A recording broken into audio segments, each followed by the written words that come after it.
Welcome to the Dole Institute of Politics. My name is Karen Lewis, and I'm a member of the Dole Institute's Student Advisory Board, the official student group of this institute. Student Advisory Board is a bipartisan group whose members can access many great opportunities through their involvement with the Institute, including volunteering at programs and networking with our special guests. If you are a student and would like to join, please contact us by emailing dolesab@ku.edu or speaking with a student worker after the program. The program today is part of our 2016 Civic Engagement and KU Leadership Focus on Campus, which includes a variety of events and programs put on by various KU organizations. The main focus for this year is voter registration for KU students, which is exemplified by the presence of voter registration tables in front of Wesco, Mrs. E's, and the Office of Multicultural Affairs. We are excited about the high volume of student participation this year and hope that you will take advantage of this period, which will be going on through October 19th. After the presentation, we will have some time for the audience to ask questions. If you have a question, please raise your hand, and a student worker with a microphone will come to you.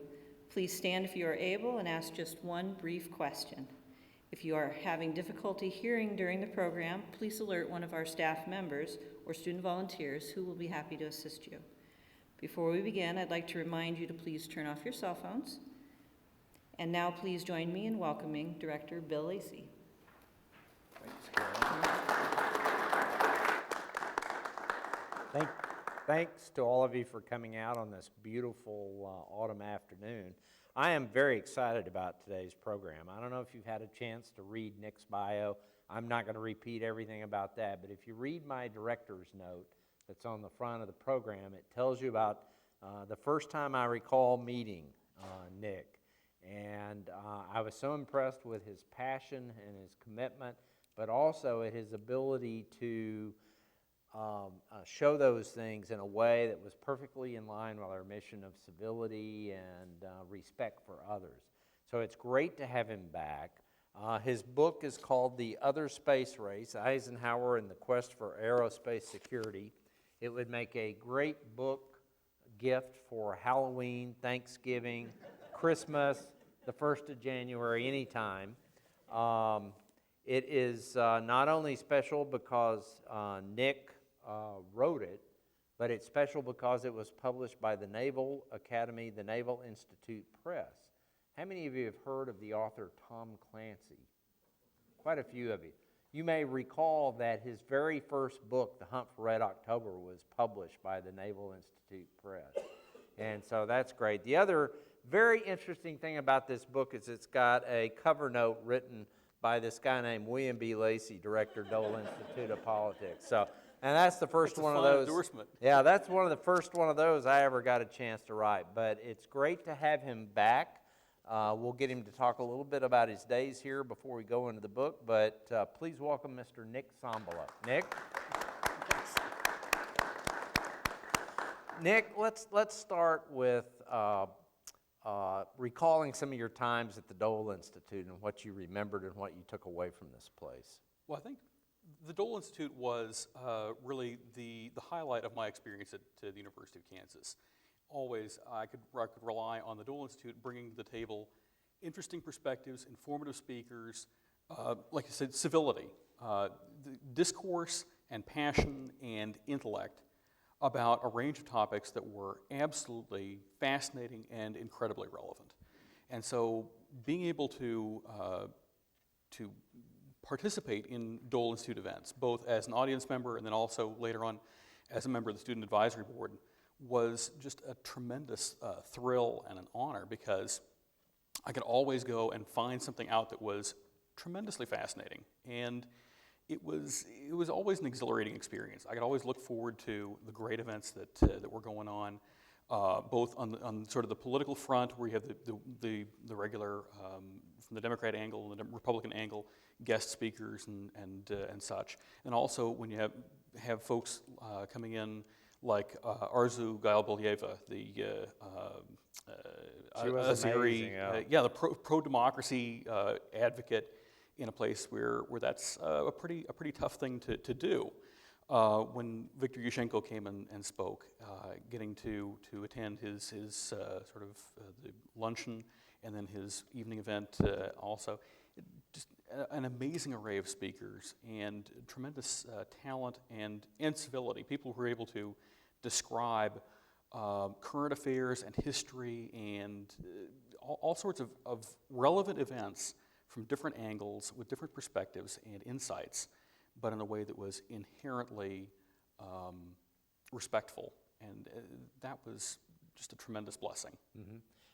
Share with us how you came about to make the decision to, and then the craft behind writing the book, The Other Space Race.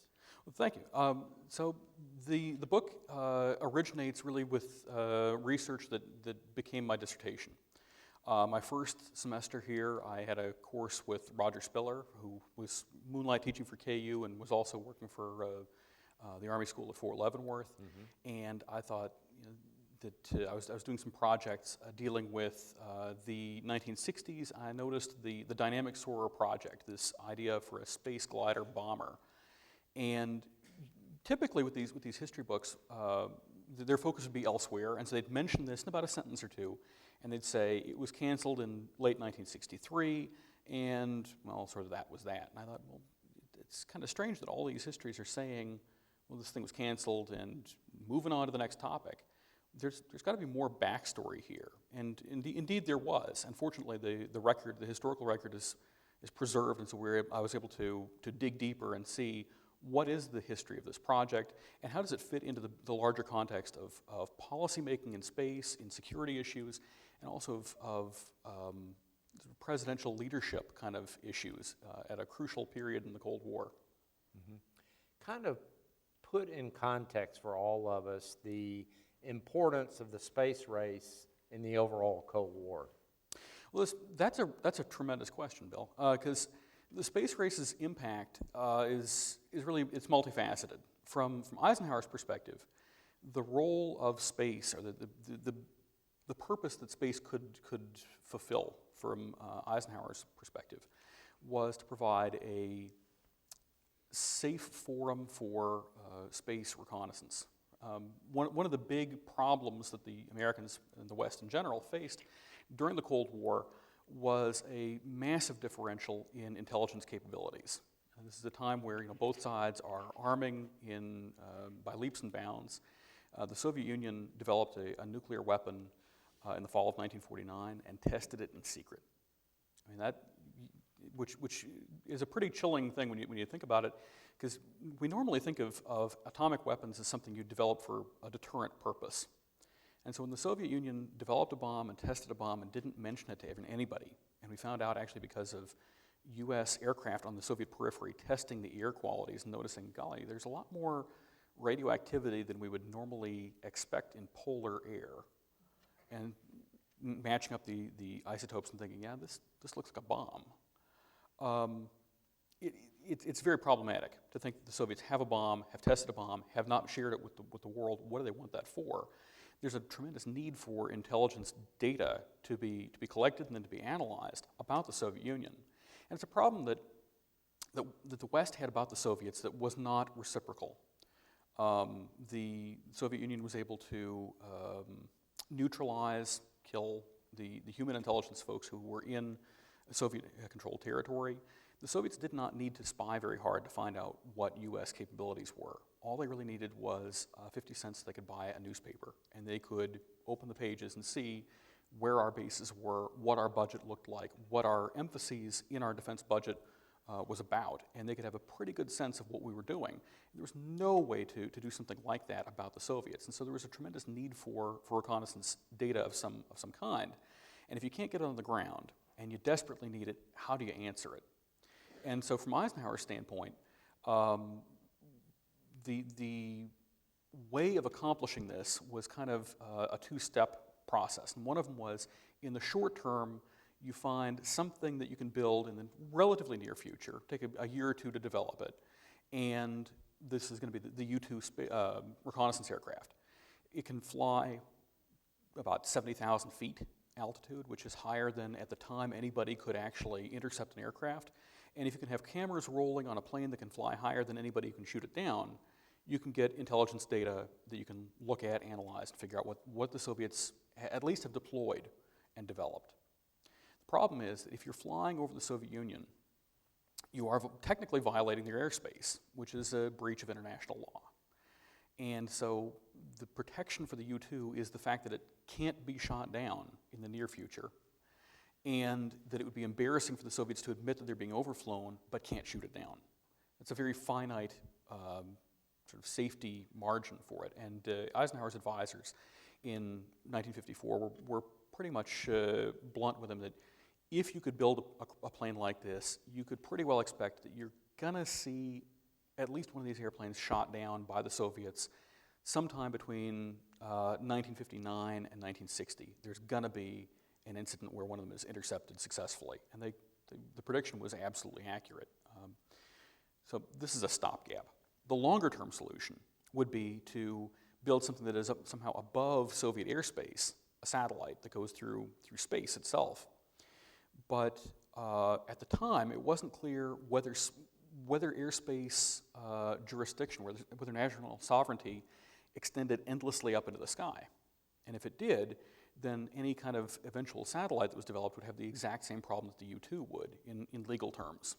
And it would be legitimate for the Soviets to develop an anti-satellite or ASAT capability and shoot that down too. Mm-hmm. And so what Eisenhower wanted was an ability to conduct research, but also some kind of legal precedent where he could defend the existence of a satellite and inhibit the Soviets from really wanting to develop something that could shoot that down.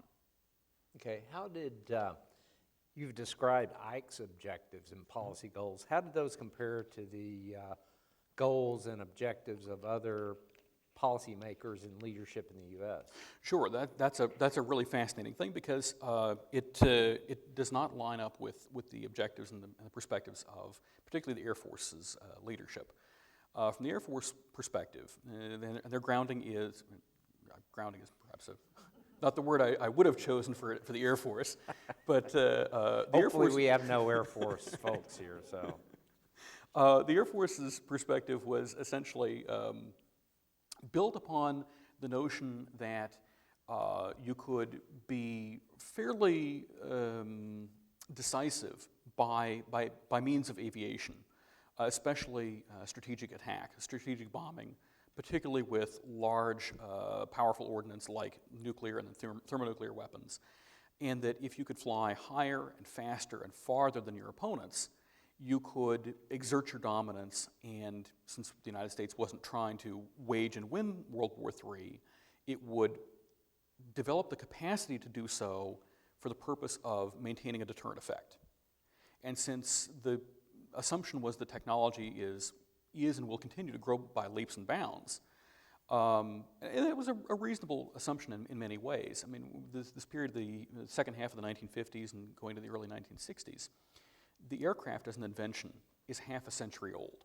And we've gone from the Wright brothers barely getting off the ground to jet aircraft that are breaking Mach 1 with no sweat at all.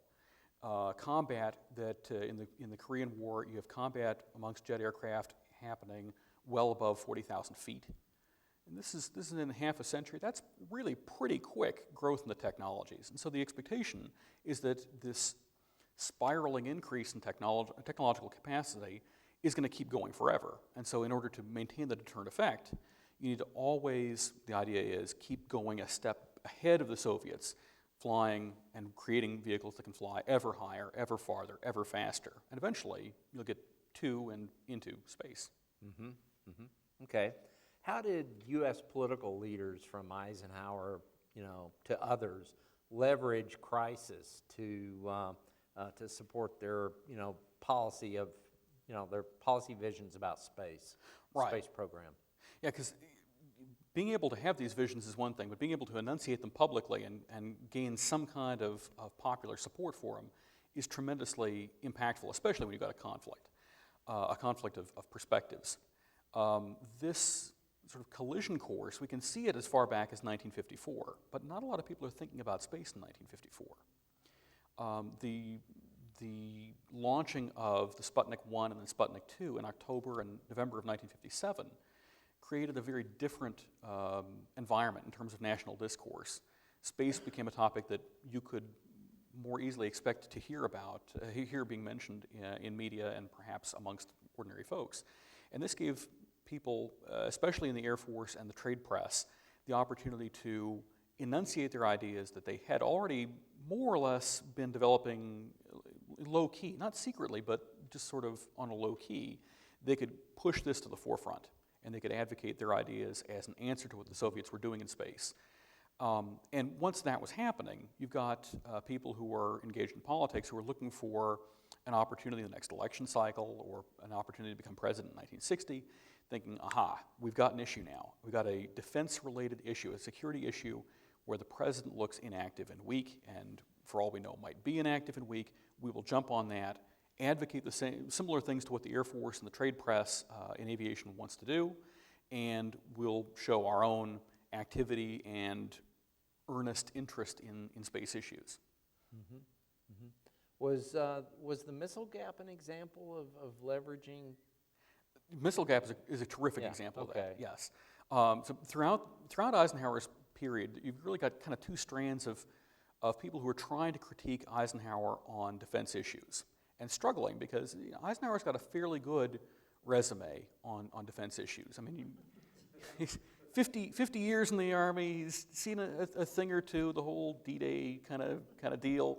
So he's got pretty good bona fides on security and defense issues. And so if you're trying to unseat him, to try to be his successor or to set national policy, what you really want is some kind of security issue that he looks weak on. And the idea of more bang for the buck that we see as a defense policy, the new look that's issued by Eisenhower throughout the 1950s, pours money into the Air Force, more or less because Eisenhower felt that he could make the most efficient use of defense dollars by putting them into nuclear deterrent. This would be complemented by covert actions and support for allies overseas, and that these would kind of provide the legs of a stool that would more or less economically support national defense. Some people felt that not enough money was going into the Air Force, even though a lot was, even though half of the defense budget was going into the Air Force in the mid-1950s. There were some folks who felt that that wasn't enough, and there needed to be more dollars for the Air Force and for nuclear weapons. There were also people who were defense critics of Eisenhower who felt that the Army was being left out. And the Army was very much a poor relation in terms of budget during the Eisenhower period. And for a long time, these two strands can't get along with each other just as much as they can't get along with Eisenhower. Well, once we've got this sense that Eisenhower is weak on defense issues because of this perception about the aftermath of Sputnik, you do see politicians like John Kennedy being able to sort of weave these strands together and say, well, what we need to do is create defense capabilities across the board. And so more spending for the Air Force, but also more spending for conventional warfare, to put out brush fire wars, for Green Berets, that sort of thing. And so we need to address the whole spectrum. And that kind of perspective allowed, that argument allowed these two different strands of defense critics to sort of marry up their strengths and support specific potential successors to Eisenhower. And how did public opinion affect all of this and kind of fit into the overall piece of the puzzle? It's a fascinating thing, and it's one of these things that's been up for debate for decades, is exactly what did the public think about all this? Because there were a lot of folks who say that the average person on the street was really upset about Sputnik, perhaps even more upset about Sputnik 2. There's reasons to think that Sputnik 1 was kind of a weird, received as something that was kind of an odd piece of news, and Sputnik 2 really frightened people. The difference being, Sputnik 1 is a couple hundred pounds object about the size of a basketball. Sputnik 2, which happens a month later, has got a living creature put into space, and the weight of the overall apparatus is about 5-fold bigger. And it looks like, well, if the Soviets can put something like that into space a month after their first satellite, maybe they're able to deploy an intercontinental ballistic missile, and if they've got an ICBM capability, and the United States does not yet, perhaps the Soviets have stolen a march in a way that might be enormously destructive. Perhaps, world-endingly destructive is the fear. So some people were certainly concerned about that. And there are other folks who were still not focused on these kinds of issues or not particularly worried about these kinds of issues. And so it's been, for decades, there's been a lot of debate about exactly how rattled was the public. Certainly the trade press was very concerned. The aviation trade press was very worried. Many voices in Congress were. A lot of folks in the military, especially the Air Force, were very interested in utilizing this crisis to promote their own perspectives. And not necessarily saying anything negative about them or that they were trying to be sneaky in doing so, but we're convinced that this was something dramatically world-changing. And a lot of folks just kind of didn't, it's interesting to see what is the inflection point for different people. Mm-hmm. So for some people it absolutely was, and for others it's harder to tell. Mm-hmm.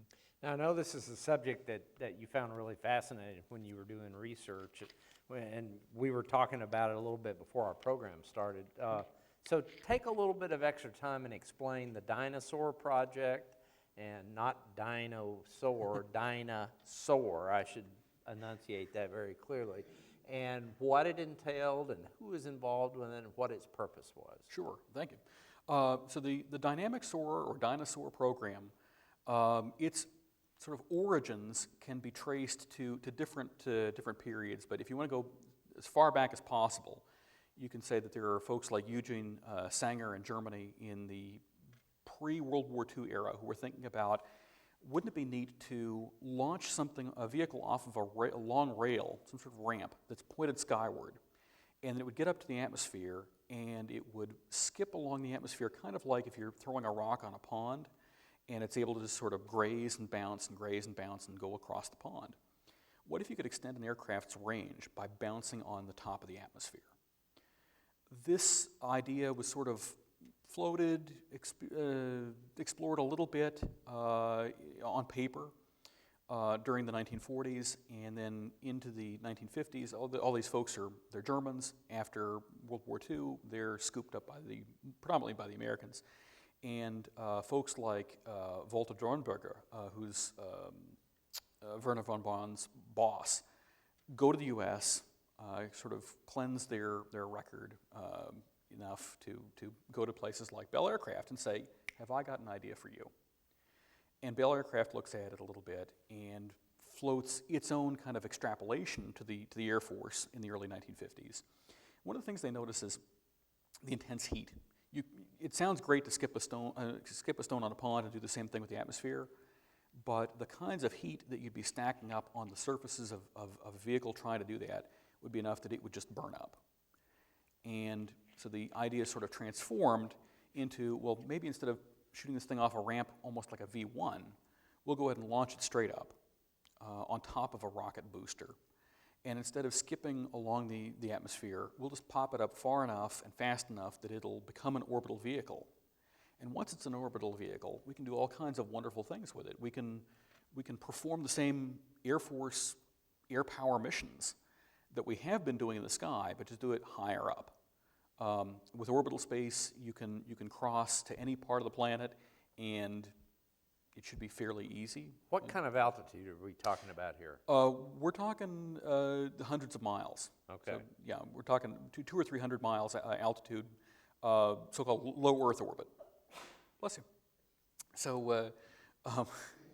low Earth orbit research projects, the Air Force kind of divvies up the specific research into programs that are called HIWARDS for high altitude research, Brass Bell to explore high altitude reconnaissance capabilities, because the Air Force is not aware of things like the U-2 or the spy satellite Corona project. That's projects that the Air Force is not aware of, and so they're thinking that these are necessary, but they don't know that those are going to be solved. and so-called ROBO or BOMI for rocket bomber or bomber missile program. And by August of 1957, they realized that these three separate small projects for research are running out of money in a fast hurry.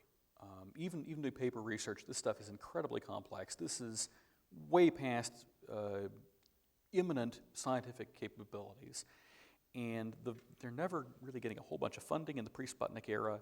And so the Air Force moves in August of 1957 to consolidate the projects. And it gets approval to do so in mid-October of 1957. Coincidentally, at the same time that we've got the Sputnik scare starting up, these three projects are reconsolidated into one program, really as much as anything to save the scarce dollars. And it's renamed Dyna-Soar. And although they thought, they did recognize that, gee, this sounds like Dyna-Soar. Walter Williams was the guy who came up with the initial, let's name it the Dyna-Soar. And he thought, wow, great, these big creatures that ruled the earth. And it's interesting because back by about 1962, 63, you got congressional folks who were in hearings saying, you know, Dyna-Soar evokes a very different kind of picture for us. They were aware of that parallelism, but they thought very differently about what it implied, which was kind of a fun thing to encounter. Yeah. Yeah. Now I believe if I overheard you talking with one of our team earlier that Neil Armstrong was one of the pilots? Yes, indeed. Yeah. Okay. So the Air Force was trying to recruit good pilots to do testing on this vehicle, and one of the fellows that it managed to snag was Neil Armstrong from the Navy. Made him an Air Force guy, and put him on a project to figure out how would you do an emergency abort from a launching Dyna-Soar. Because this is a little vehicle, a little kind of cone-shaped, well, triangular winged craft on top of a rocket. And if something goes wrong with the launch, you'd ideally like the pilot to get out somehow. And there's no way to do an ejection seat on this thing. So he's going to have to somehow detach from a malfunctioning rocket and do some kind of maneuver that's going to get him in a position to land right side up. And Neil Armstrong's job was to find out how to do that. And they used a modified Air Force trainer for him to figure out how to do this sort of reverse Immelman, strange little spin that would allow you to land in a wheels down way, even though, as you're flying upward and then immediately losing momentum. He was, by 1962, he found other work with NASA.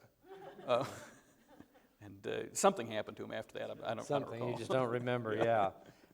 When Eisenhower left office, what did he say about space policy as he was leaving? So Eisenhower was very concerned about this space policy. In its early days, it's because the president's got a lot of things, always has, had a lot of things that they've been tackling. And as this program has started to grow, we also hit simultaneously the end of Eisenhower's tenure. And by the time he's approaching his last months in office, we're looking at predictions within the Air Force planning community that Dyna-Soar will become the biggest single space project of the United States, not just in space, but on the military side of space, but across the board. And it's at that point that Eisenhower becomes really pretty aware that this project is going to be a problem, not just a problem from spending issues, because the number of dollars we're talking about for fiscal 1961, we're talking roughly $100 million. Sounds like a lot of money. In terms of federal budget of about $80 billion, it's a drop in the bucket. The problem with the Dyna-Soar, more than the budget itself, even though the budget is expanding, is what this means for space policy. And Eisenhower was quite aware that if this project were continued and brought to its expected conclusion by the Air Force of a weaponized system, a bomber/reconnaissance craft in space, it would erode all of the space for peace policy that he had tried to set up.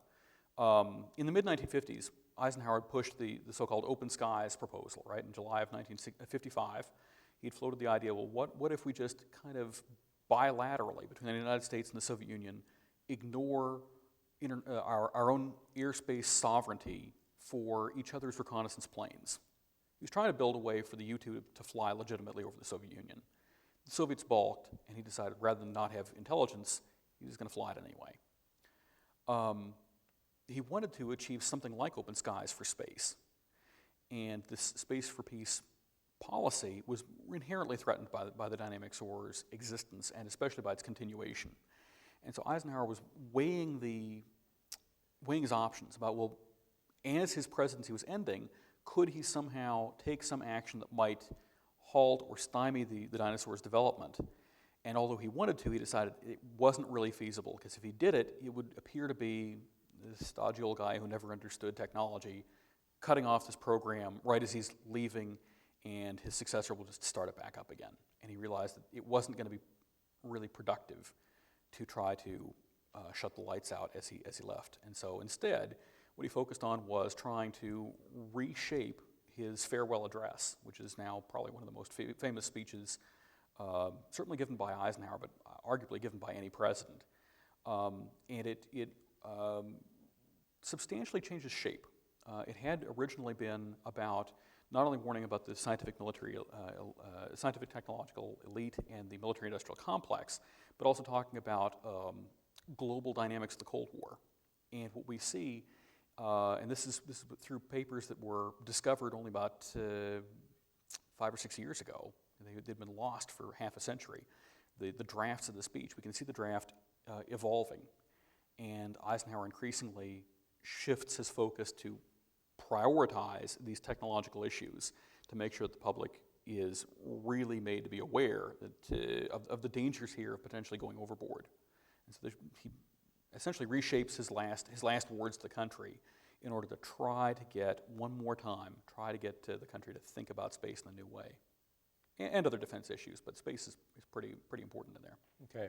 Well, President Kennedy is inaugurated in 1961. How is his space policy different from Ike's? That's a really important issue also, because we get in a lot of excellent histories the assertion, which is true as far as it goes, that the Presidents Eisenhower and Kennedy and Johnson had essentially similar space policy, that they were interested in non-weaponized projects, that they supported sort of scientific efforts. Some writers will say that, aside from the Apollo program, what Kennedy does in space is pretty much what Eisenhower does. It's a fascinating thing to see somebody say, aside from Apollo, Kennedy's space program is pretty much like anybody else's, because Apollo is the absolute centerpiece of what Kennedy's space program is about. From mid-1961 on, that is the centerpiece, even to the angst of NASA's own administrator, who was pleading for a more diversified portfolio of space research projects. Kennedy was insistent, but when he was president, no, we need to focus on the moon, we need to focus on Apollo, because we're trying to demonstrate our preeminence in this space arena, really for national prestige. And that was how Kennedy saw space, primarily, was as a forum for demonstrating the United States' prowess and prestige. When he was a senator, he was interested in aerospace activity to do that.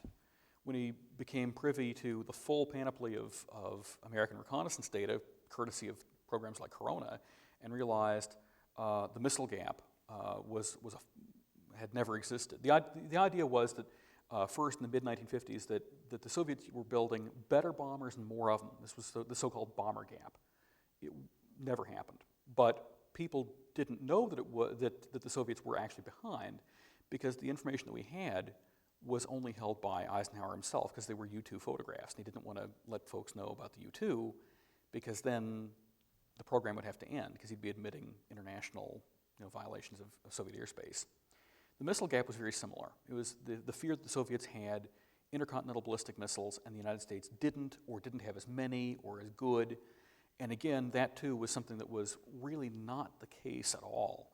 But again, likewise, Eisenhower could prove it, but only by tipping his hand on the intelligence arena.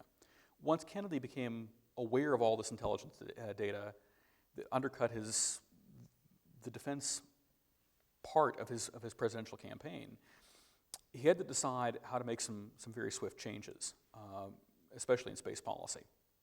And one of the things he did was he, by May of 1961, decided to refocus attention on something else to do in space, on a lunar program, because he couldn't just skip space as a topic, because he'd made it part of his campaign that we were behind in missiles, we're behind in space. He hyphenated the term into the missile space gap.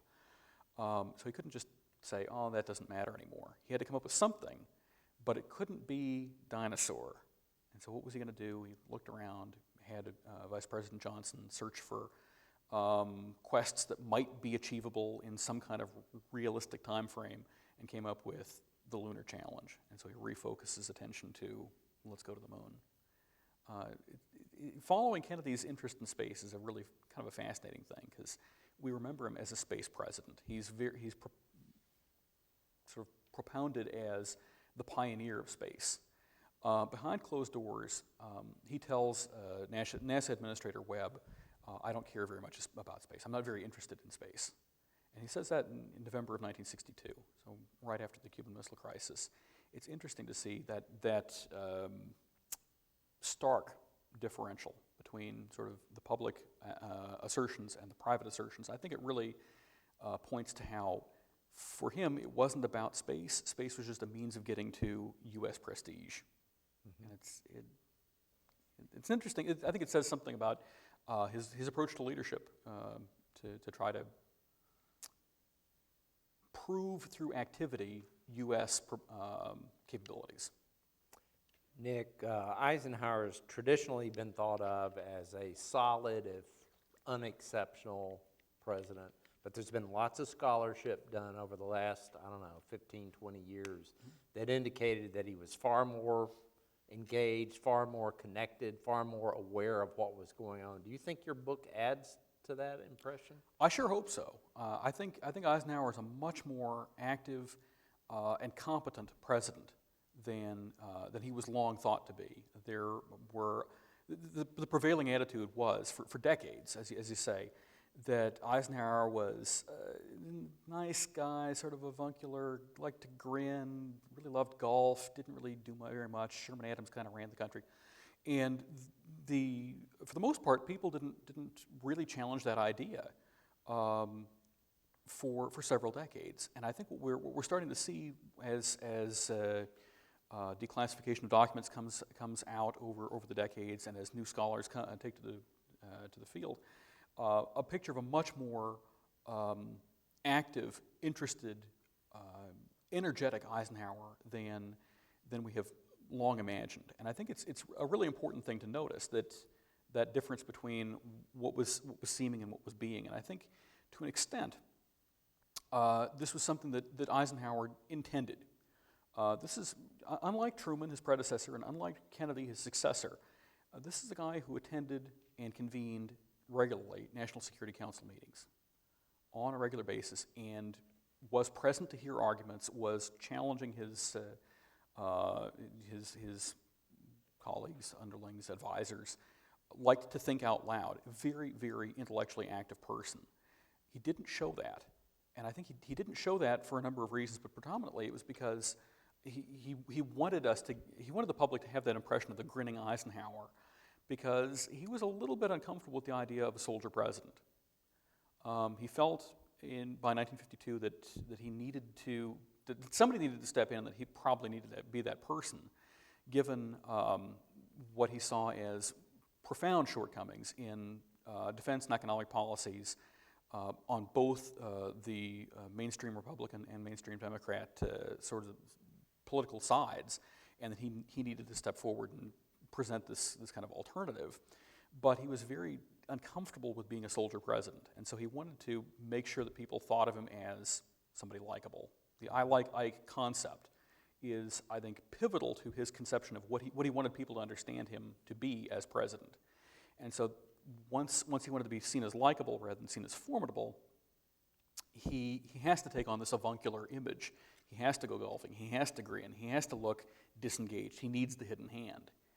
And it's fascinating because as long as the country is in relatively good economic conditions, and it was for the most part of the 1950s, overall it's a boom period, especially if we look mid-decade. But economic picture is pretty good.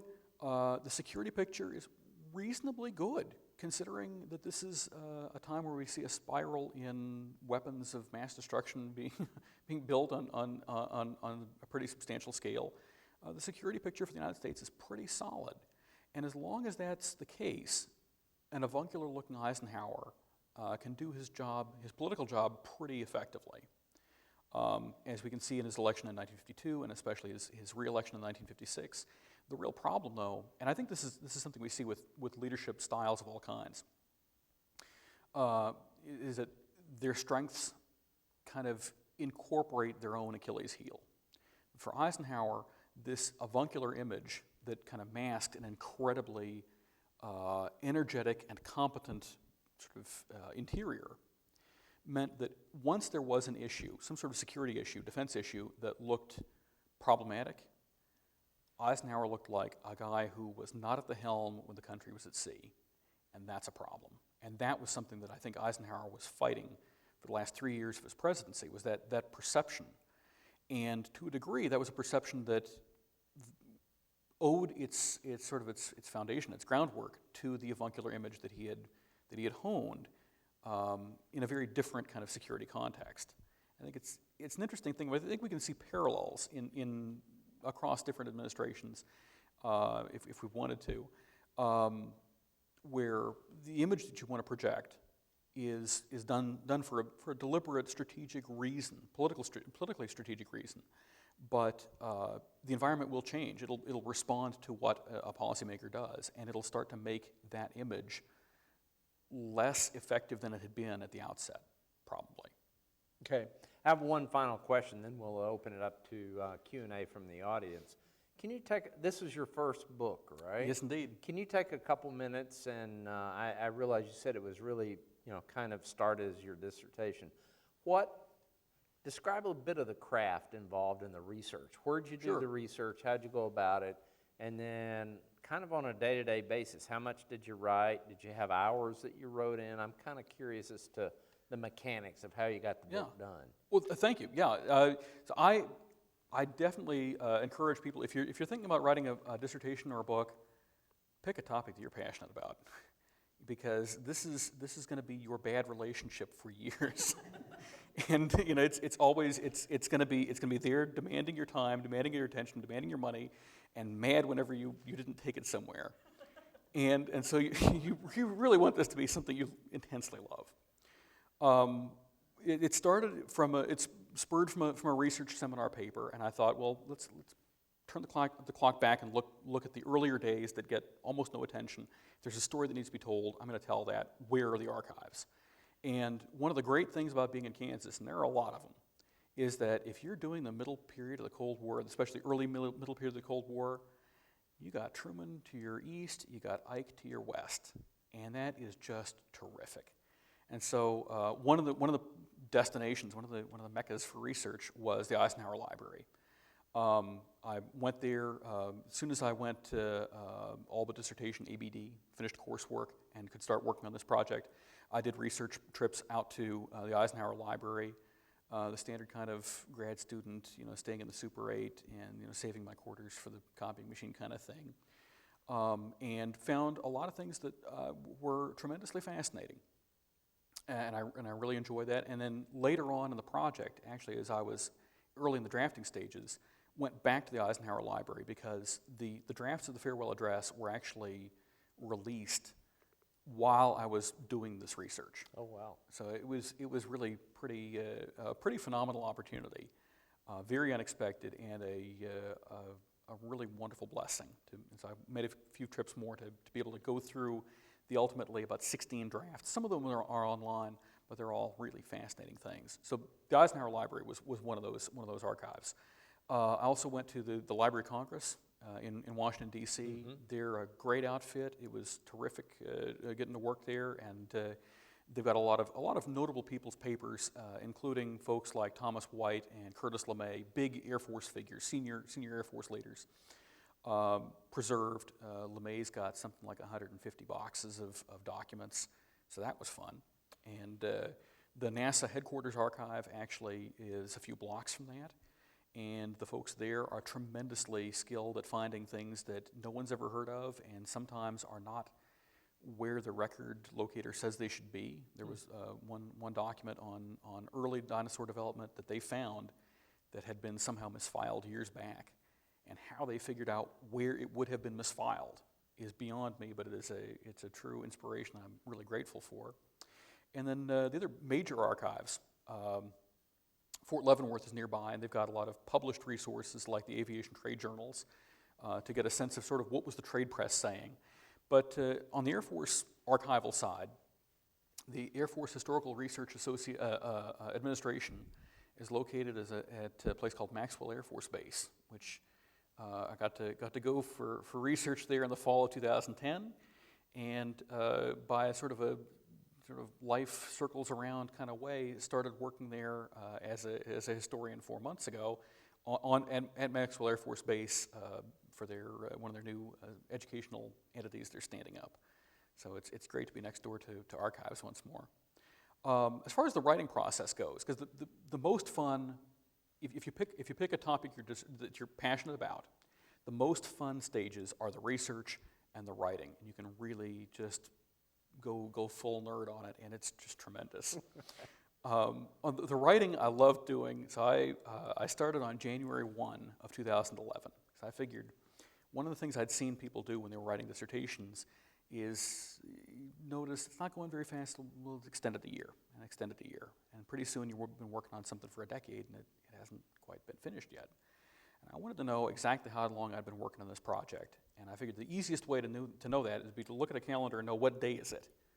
And so since I did my research during the second half of 2010, I figure if I start writing on January 1 of 2011, I'll know exactly how long I've been writing that thing. And I want to finish it in a year, because KU gave me the excellent opportunity to teach a study abroad course my last semester at grad school in the spring of 2012. And I did not want to be huddled up by the warm light of my computer while I was living in Florence. And I wanted this thing wrapped up. And so I rolled out of bed every day that I wasn't teaching. I rolled out of bed about 5 or 5:30 and wrote until lunchtime, and about 12 or 1 o'clock, 1:30, depending on how the writing was going. And I tried to get to assignments where I was teaching Tuesday, Thursday courses. So I was pretty much every day putting in about 6 or 7 hours of writing. Mm-hmm. And you get to that point where you feel like, okay, I'm pretty much burned out on writing. I'll go to reading great things. Some of the stuff that I'm interested in for this project, some of the things I'm just interested in learning about. And then I'll hit it again tomorrow and tomorrow and tomorrow. And by December 16 of 2011, after 11 months and 16 days, I had a manuscript that I could submit to my committee. I was very pleased. It was a lot of fun. Making it a book, I was surprised. I thought, this is great. It was 6 months of research, 11 and a half months of writing, concerted every day, but still, that's working pretty quick. This is practically a book. And one of the things that fascinated me was how much of the process of making a book happens after you've written the manuscript. So I got a contract signed with Naval Institute in August of 2014. By that point, I was teaching at West Point, and so work there starts at about 7 a.m. And so you can't quite take the same writing approach that I had when I was in grad school. But they said they liked it. It's part of a book series on transforming war. They like the books to be this size, so which is fine and great. And the editor's a terrific guy. And he said, one of the things we'll want you to do, keep the meaning of what you've written, but if you could shave 23,000 words, that would be great. Just 23,000. Just 23,000. Okay. And so I said, okay, well, can do. So that was my evenings for about 3 months, and got that pared down, read it several times. My folks are in the audience, and they've read this book in its many variants several times, and got it to a point where, okay, this is the right length, great. and then find stages like getting the images that you want, getting the copyrights to use those images in your book. Getting the cover, the vehicle image on the cover is actually something that was classified material until a few months before publication. My editor actually found it and got it declassified. Is that the Dyna-Soar? That is an early variant of the Dyna-Soar itself. So I mean, it's fascinating, all these twists and turns in the post-writing production phases of a book that I had absolutely not imagined. But yeah, so the research took about 6 months because I was focused on it. It was the end all and be all and my focus in my day. The writing was under a year, but the getting it from a contract signed manuscript to something on a store shelf, that took about 15, 16 months. Wow. So there's a lot of exciting stuff after the manuscript is written. But it's a fun project, a fun process, and so I'm very happy to say that I've about a month ago signed a contract on a second book, an edited volume, and get to dive into it again. And what is that going to be on? So Paths of Innovation, Studies in Change and Warfare, is going to be appearing with Lexington Press, and we're going to try to get that through as fast as possible. It's written by myself and some colleagues who had also taught at West Point. All the other authors are folks who had been uniformed military, and they're now scattered all over the place. Got folks in Alaska and South Korea and Afghanistan who've written chapters, and it's going to follow specific kinds of forms of innovation, technological and otherwise, in warfare from the 12th century to the 21st. We've got it starts with a study of using maps to understand how to conquer weak adversaries in the Mediterranean world and steal their gold, and ends with a 21st century example of mapping to try to head off mass atrocities and massacres. So it's a fun project. I'm very, very happy to be working on it and thrilled to have gotten this initial experience with the other space race. Yeah. Sounds great. Let's open it up to your questions and answers. Who's got a question? We have one over here. Quinn, were you in school the same time Nick was around? Excellent. Just like Karen then. Yes, thank you so much for coming here, Nick. I'm really glad you're able to be here. It's great to see a fellow SAB member back here. I'm wondering if you can comment on the administrative differences that existed between the main thrust of the space program being under NASA versus being under the military branches, the Air Force and Navy. Yeah, that's a really interesting question. A great question and a pretty neat issue, because the focuses are very different.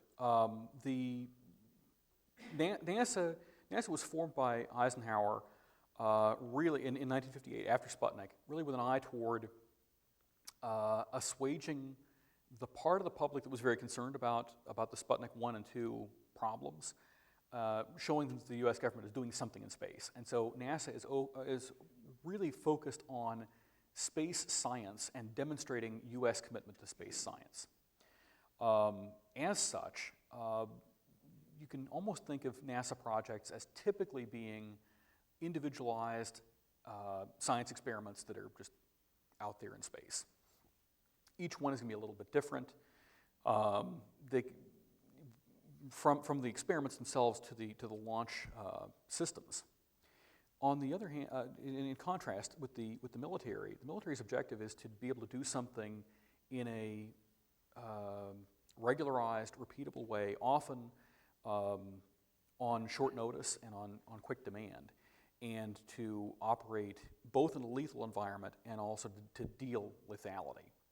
And so, one of the interesting things about the Dyna-Soar program, sort of as we get into the early 60s, is how policymakers in the Kennedy administration, people like Robert McNamara, were kind of thinking, well, this thing is kind of growing in size, it's kind of going on in duration, and it's sucking, 100 million or so a year, maybe a little bit more over time.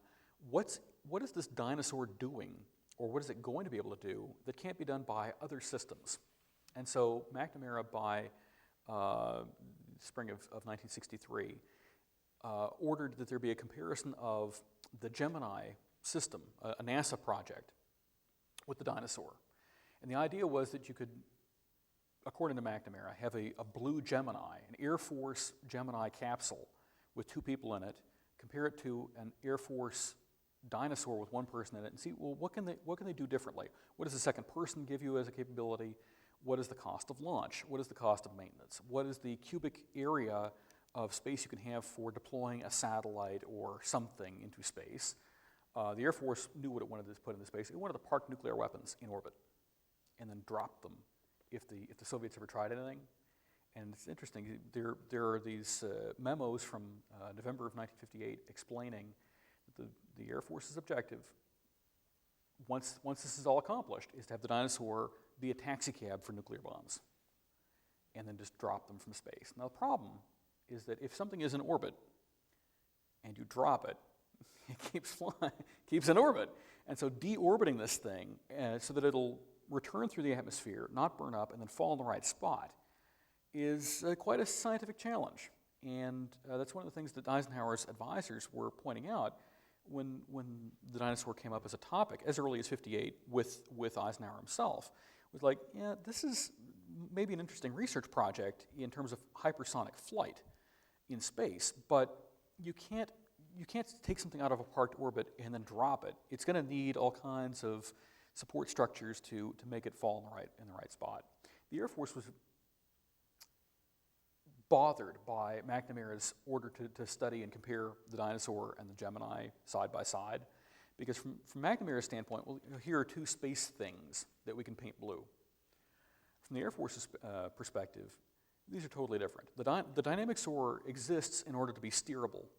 Steerable not just in space, but also when it's got its wings coming through the atmosphere, it should be able to steer and fly toward, unpowered, but coming from some pretty swift speeds, toward particular landing sites and land like a dead stick landing of an airplane. That's the idea behind Dyna-Soar. So it can put itself on the ground on an Air Force base wherever. Recovering a Gemini capsule involves pre-planning of zone of the ocean and deploying a U.S. fleet there with essentially a search and rescue team. And so the Air Force took one look at this comparison and thought, oh my God, in the event of a war, even if the Gemini could do something worthwhile from an Air Force perspective, these 2 guys are going to be coming through a capsule in a ballistic trajectory. They're going to be falling through the atmosphere to land in the middle of the ocean in the middle of World War III, where a spare U.S. Navy fleet is just hanging around, planted there in a very predictable pattern to go run circles with destroyers and helicopters looking for this thing and then pluck them out of the water and bring them home? I don't think so. And so the Air Force got very upset about this. But from the policymaker standpoint, there was well into the 60s the sense of, well, this is something a project that's going to go into space. That's a project that's going to go into space. You can compare them. What's the cost-benefit analysis? Which is kind of very, very McNamara. But from the Air Force standpoint, they were thinking, whoa, these are totally different focus areas. Being able to run missions on short notice in a repeatable way in combat is totally different from running very complex science experiments that are sort of one of a kind. And yes, we'll have several Gemini missions, but they're each doing different kinds of space science. They're very, very apples and oranges, but awfully interesting to see how some people identified that and some people didn't, and what the impact was. It's a terrific issue. Okay. Other questions? I have a question right here. Thanks for coming. At the time the U-2 was shot down over the Soviet Union, was there any thought that, given the knowledge of Soviet air defenses, was there any thought to building a high altitude aircraft that could go like 100,000 feet, assuming that Soviet air defenses couldn't go that high? And did the camera technology exist so that an image could be taken that would be useful from that altitude? Yeah, that's a terrific set of questions. So the first part would be yes. The second part would be not yet. So as far as getting the flight technology online, we do see during the Eisenhower years the push to develop what's going to ultimately become the SR-71, which is meant to go faster than missiles can be shot, which is a pretty impressive high-speed kind of mission, but to go really high and also faster than the intercepting missiles can fly.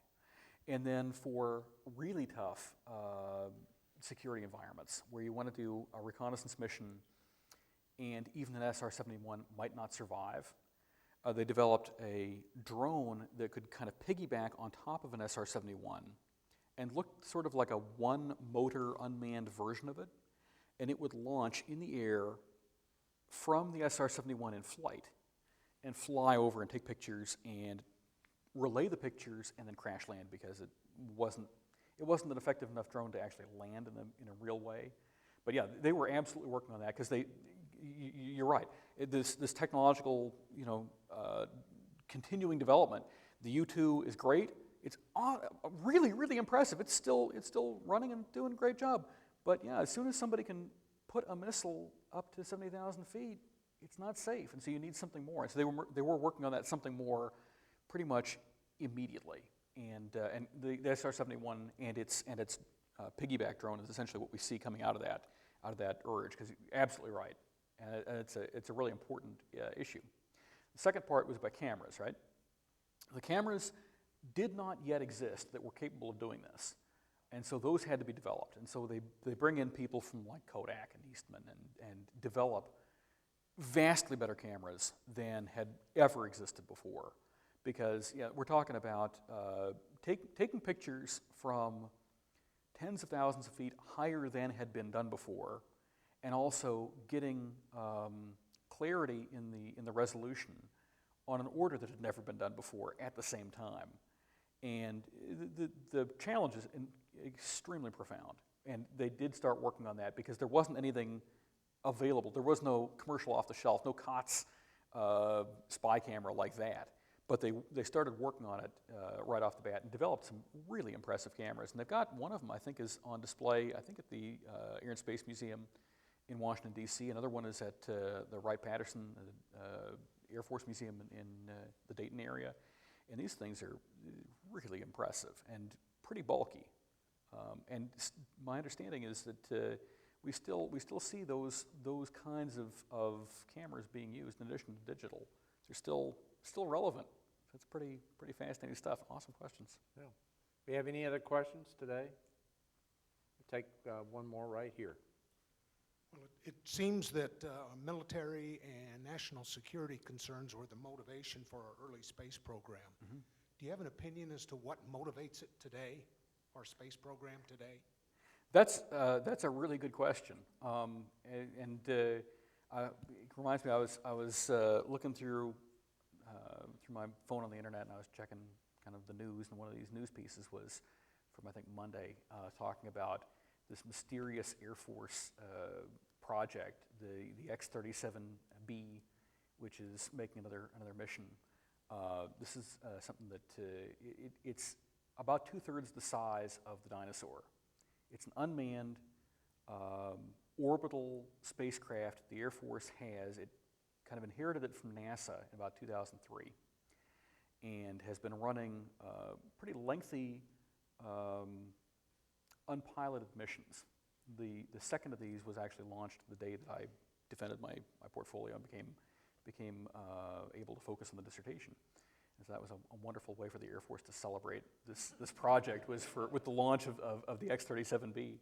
But this thing has now had missions that have been north of 600 days in orbit. And whereas with the Dyna-Soar, the Dyna-Soar is a really fascinating thing, because in the mid-1950s, late 1950s, early 1960s, the Air Force was so confident in the higher, faster, farther worldview of aerospace power, and they actually coined the term aerospace in 1958, the Chief of Staff of the Air Force does, to explain what they want. It's not just air power, it's like air power in space. and they codify it in doctrine by the following December. They don't change anything else about their doctrine because they mean just doing the same that we've done, but in space too. And the Dyna-Soar was meant to be a bomber, and that was absolutely something you could read in the New York Times and know for sure back when the Dyna-Soar project was going. They've been steered away from that, certainly, and I don't want to give away the ending, but they do get steered away from weaponizing space.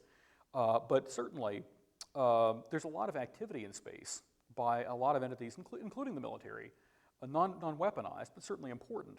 And what exactly this new glider that's about 2/3 the size of the Dyna-Soar is doing when it's in space for 2 years at a stretch is something that the Air Force keeps a little bit closer to the vest, but it's a fascinating thing to think about. There are certainly a lot of different ways of using space that have developed over time in terms of certainly obvious things like GPS, but telecommunications and location and reconnaissance. It's an amazing array of uses. I'm not sure. Have I spoken to your question? Okay, it's a really good one. There are a lot of different ways of using it, and so it's pretty fascinating. And of course, once you get other players involved too, that array of usages just expands further. Space is pretty cool stuff. Yep. It's good to read about. Nick, thanks so much for coming back. We Thank you so really much, Bill. appreciate it. Pleasure. Thank you for having me. Remind everybody, you can pick up a copy of Nick's book right out here. He'll be signing. And thank you all for coming out today. We have a program Monday night that I think will be very interesting. It's called American Umpire, and it's a documentary film with the woman Elizabeth Cobbs who created it about the role of the U.S. as world policeman and whether or not we should be playing that role. So come out for that Monday night. That'll be at 7 o'clock here at the Dole Institute. Thanks to you all for coming out today. That was great, Nick.